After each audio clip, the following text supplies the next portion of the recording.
Today we are going to make a new handle. We've already got to know quite a few handles. However, I propose one more variety for those who, just like me, feels bored by weaving all the same handles all the time. If your handle is going to be long enough, we have to start with tubes lengthening. If a handle is supposed to be short, one tube is quite enough.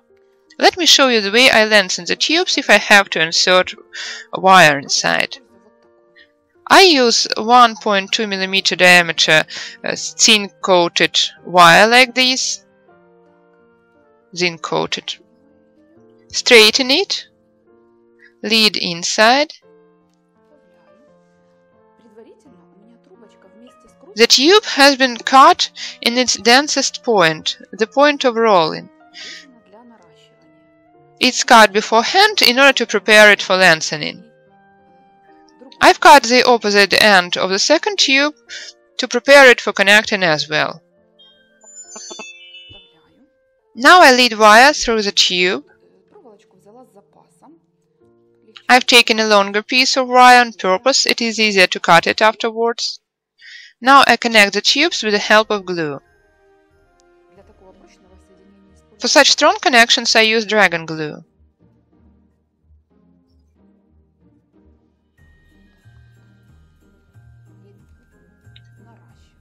And connect the tubes.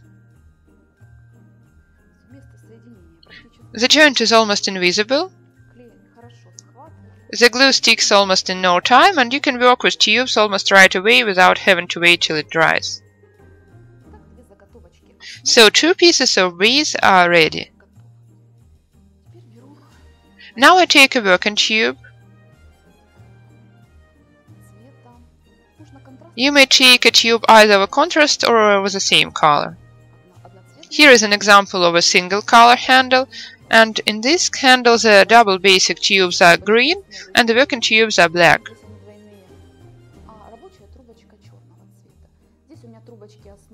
In our case the basic tubes are greenish blue and the working tubes are brown.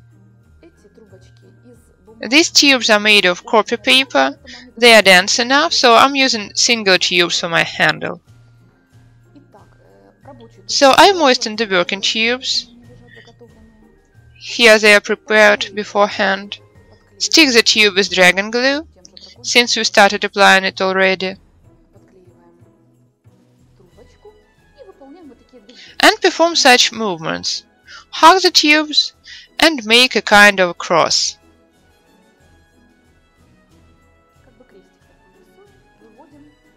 Lead the tube out from the left. Once again wrap a tube, but not too tight in order to leave some space for a tube. So wrap and lead a working tube through a gap. Make a kind of a stitch as if embroidering.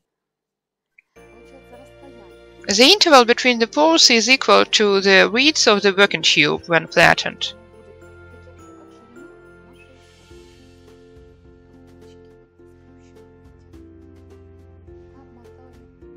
Wrap and make a little stitch. Turn into one and the same direction every time. This will make the pattern smooth. The tubes are wet. You have to moisten them just a little to prevent them from breaking. These tubes have been painted with primer mixed with colorant. They are rather flexible. We are getting a pattern like this. And continue. Lengthen very neatly. Try and lengthen the tubes from the wrong side. Since these tubes are subject to much pressure, you have to cut them at a very sharp angle.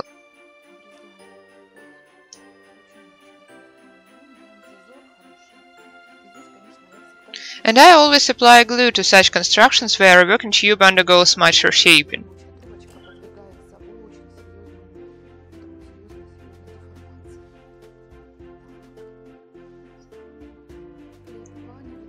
School glue would hardly survive a pressure that strong.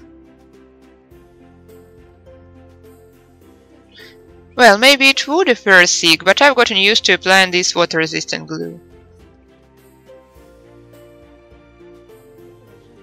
And continue embroidering.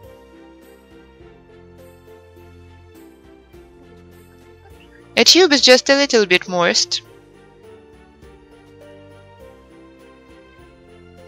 It has already dried a little.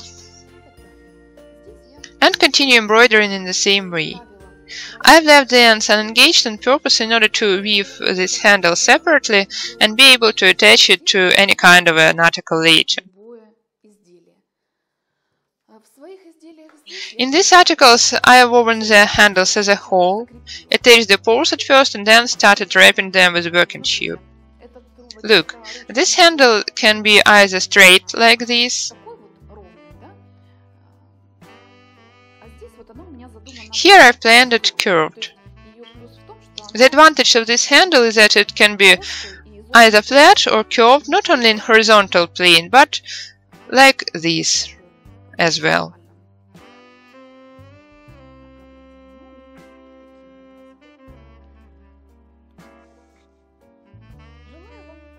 Well, that's all. I wish you inspiration and imagination.